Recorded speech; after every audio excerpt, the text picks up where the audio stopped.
രണ്ട് കാര്യങ്ങൾ പറഞ്ഞുകൊള്ളട്ടെ. എന്താണ് രക്ഷ? രക്ഷ എന്ന വാക്കിന്റെ അർത്ഥം ശിക്ഷയിൽ നിന്നുള്ള വിടുതൽ എന്നാണ്. ഒരുവന്റെ ശിക്ഷയിൽ നിന്ന് അവനെ വിടുവിക്കുവാൻ മറ്റൊരാൾ ആ ശിക്ഷ സ്വയം ഏറ്റെടുക്കുമ്പോഴാണ് അയാൾക്ക് രക്ഷ ലഭിക്കുന്നത്. രക്ഷ ദൈവത്തിന്റെ ദാനമാണ്. അതിനാണ് കൃപ എന്ന് പറയുന്നത്. വിശുദ്ധ ലൂക്കോസ് എഴുതിയ സുവിശേഷം 1:31 മാലാഖ മറിയത്തോട് പറഞ്ഞു, നീ ഗർഭം ധരിച്ച് ഒരു പുത്രനെ പ്രസവിക്കും, നീ അവന് യേശു എന്ന് പേരിടണം. വിശുദ്ധ മത്തായി എഴുതിയ സുവിശേഷം 1:21 പറയുന്നു, അവൻ തന്റെ ജനത്തെ പാപത്തിൽ നിന്ന് രക്ഷിക്കും. യേശു എന്ന പേരിന്റെ അർത്ഥം രക്ഷിക്കുന്നവൻ എന്നാണ്. അപ്പോസ്തല പ്രവൃത്തികൾ 4:12 പറയുന്നു, മറ്റൊരുവനിലും രക്ഷയില്ല, രക്ഷിക്കപ്പെടുവാൻ ആകാശത്തിന് കീഴിൽ മനുഷ്യരുടെ ഇടയിൽ നൽകപ്പെട്ട മറ്റൊരു നാമവുമില്ല. തമസോമ ജ്യോതിർഗമയ, അസുതോമ അസദ്ഗമയ, മൃത്യോമ അമൃതംഗമയ. അസത്യത്തിൽ നിന്ന് സത്യത്തിലേക്കും അന്ധകാരത്തിൽ നിന്ന് പ്രകാശത്തിലേക്കും മരണത്തിൽ നിന്ന് ജീവനിലേക്കും സർവേശ്വര അങ്ങനെ നയിച്ചാലുമെന്നാണ് നമ്മുടെ പൂർവികരും പണ്ഡിതന്മാരും ഋഷിമാരും പ്രാർത്ഥിച്ചിരുന്നത്. ഈ പ്രാർത്ഥനയ്ക്ക് ഉത്തരമായി 2000 വർഷങ്ങൾക്ക് മുമ്പ് നിത്യ സത്യ സ്നേഹ സ്വരൂപനായ പിതാവ് തൻ ഏകജാതനെ ഈ ലോകത്തിലേക്ക് അയച്ചു. സമയത്തിന്റെ പൂർത്തീകരണത്തിൽ മാതാവായ മറിയം യേശുവിനെ പ്രസവിച്ച് പിള്ളക്കച്ച കൊണ്ട് പൊതിഞ്ഞ് പുൽത്തൊട്ടിയിൽ കിടത്തി. കാരണം അവർക്ക് സത്യത്തിൽ സ്ഥലം ലഭിച്ചില്ല. സർവസമ്പന്നതയുടെ സർവ ഐശ്വര്യത്തിന്റെ നിറകുടമായ മനുഷ്യൻ സങ്കല്പിക്കുന്ന ദൈവം വലിയ ദേവാലയങ്ങളും വളരെ വിലപ്പെട്ടത് ബലിയർപ്പിക്കുകയും ചെയ്ത് ദൈവപ്രീതി നേടുന്ന മതാചാരങ്ങൾ നിലനിൽക്കുന്ന ഈ ലോകത്തിലേക്കാണ് പരമ ദരിദ്രനായ ഒരു കാലിത്തൊഴുത്തിൽ അവൻ പിറക്കുന്നത്. അങ്ങനെ ദരിദ്രനായി ചെറിയവനായി ലോകരക്ഷകൻ പ്രകാശമായി വന്ന് പിറന്നു. വിശുദ്ധ ലൂക്കോസ് എഴുതിയ സുവിശേഷം 2:11 പറയുന്നു, ദാവീദിന്റെ പട്ടണത്തിൽ നിങ്ങൾക്കായ ഒരു രക്ഷകൻ കർത്താവായ ക്രിസ്തു ജനിച്ചിരിക്കുന്നു. കാലിത്തൊഴുത്തിൽ പിറന്ന് കുരിശിൽ ഉപേക്ഷിക്കപ്പെട്ടവനായി മരിച്ചു. ഈ യേശു പാപികളെ രക്ഷിപ്പാനായി ജീവിച്ചു. നമ്മുടെ പാപങ്ങൾ സ്വയം ഏറ്റെടുത്ത് നമ്മെ രക്ഷിപ്പാനായി കാൽവരിയിൽ യാഗമായി. ഇത്രയും സ്നേഹം നമ്മോട് കാട്ടിയ ആ ദൈവസ്നേഹം ഇന്ന് നാം തിരിച്ചറിയുന്നുണ്ടോ? പൗലോസ് റോമർക്ക് എഴുതിയ ലേഖനം 10:9 പറയുന്നു, യേശു കർത്താവാണ് എന്ന ആദരം കൊണ്ട് ഏറ്റുപറയുകയും ദൈവം അവനെ മരിച്ചവരിൽ നിന്ന് ഉയർപ്പിച്ചു എന്ന് ഹൃദയത്തിൽ വിശ്വസിക്കുകയും ചെയ്താൽ നീ രക്ഷ പ്രാപിക്കും. ഈ രക്ഷ നമ്മുടെ ജീവിതത്തിൽ അനുഭവിച്ചറിയണമെങ്കിൽ വിശ്വാസത്തോടെയുള്ള പ്രാർത്ഥന നമുക്ക് വളരെ ആവശ്യമാണ്. വിശുദ്ധ മാർക്കോസ് എഴുതിയ സുവിശേഷം 11:24 പറയുന്നു, പ്രാർത്ഥിക്കുകയും യാചിക്കുകയും ചെയ്യുന്നവർക്ക് എന്ത് ലഭിക്കുമെന്ന് വിശ്വസിക്കുകയും നിങ്ങൾക്കത് ലഭിക്കുക തന്നെ ചെയ്യും. And all things whatsoever ye shall ask in prayer, believing ye shall receive. കാരണം യേശു സർവശക്തനാണ്. ആ വാക്കിന്റെ അർത്ഥം ആവശ്യത്തേക്കാൾ വലിയവനായ ദൈവം എന്നാണ്. One who is more than enough. നിങ്ങളുടെ ആവശ്യങ്ങൾ പ്രയാസങ്ങൾ എന്തു തന്നെയായാലും യേശു നിങ്ങളുടെ ആവശ്യത്തേക്കാൾ അധികം മതിയായവനാണ്. ഒരു ദൈവ പൈതലിന്റെ ജീവിതത്തിൽ സംഭവിക്കുന്ന പ്രയാസങ്ങൾ അവനെ അനുഗ്രഹത്തിന്റെ പാതയിലെത്തിക്കും. 43-ാം സങ്കീർത്തനം 5-ാം പറയുന്നു, എന്റെ ആത്മാവെ നീ വിഷാദിച്ചുള്ളിൽ ഞരങ്ങുന്നത് എന്ത്?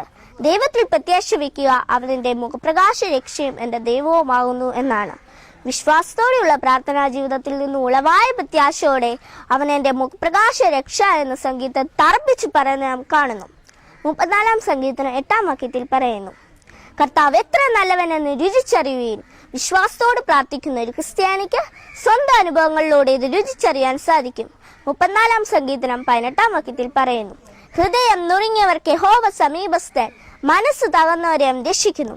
ദൈവത്തിന് ആവശ്യം നമ്മുടെ തകർന്ന് നുറുങ്ങിയ ഹൃദയവും വിശ്വാസത്തോടെയുള്ള പ്രാർത്ഥനയുമാണ്.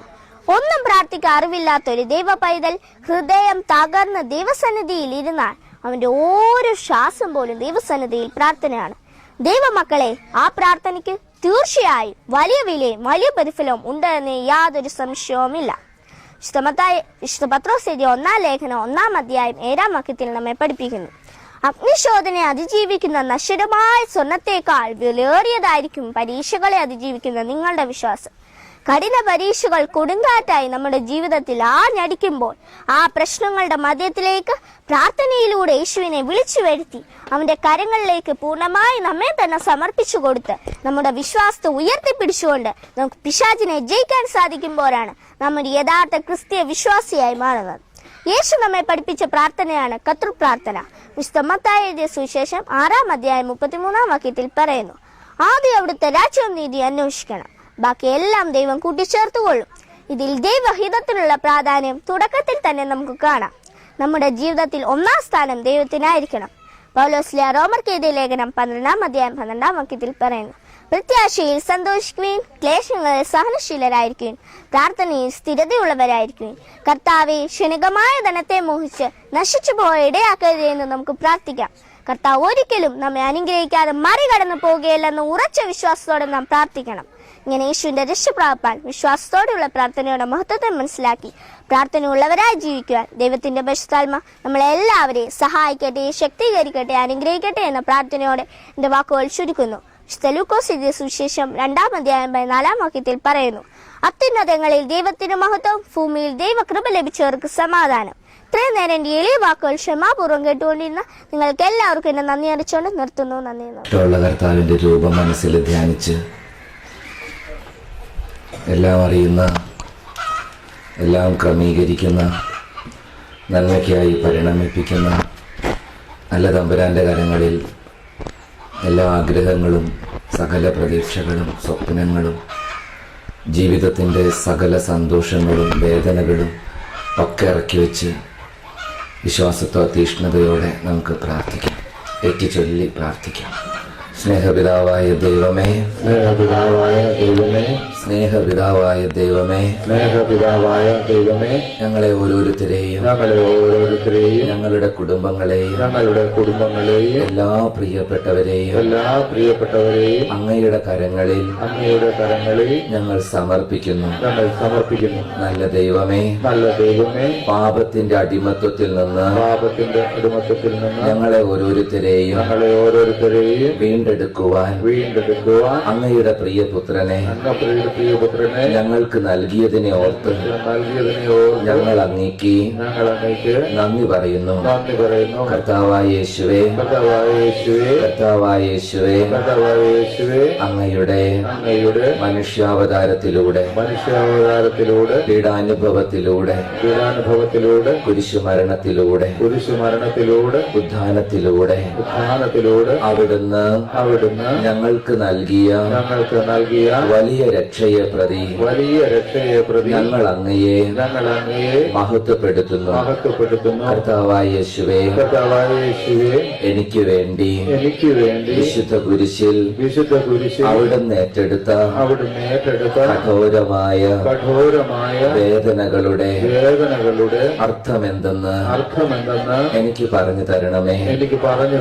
എന്റെ ജീവിതത്തിൽ ഞാൻ അനുഭവിക്കുന്ന നൊമ്പരങ്ങളെ കുറിച്ച് കഷ്ടപ്പാടുകളെ കുറിച്ച് അവയുടെ അർത്ഥത്തെ കുറിച്ച് എന്നെ പഠിപ്പിക്കണമേ. പരിശുദ്ധ മറിയമേ, വ്യാകുലങ്ങളുടെ മാതാവേ, ജീവിത വേദനകളിൽ അമ്മ എനിക്ക് ആശ്വാസമാകണമേ.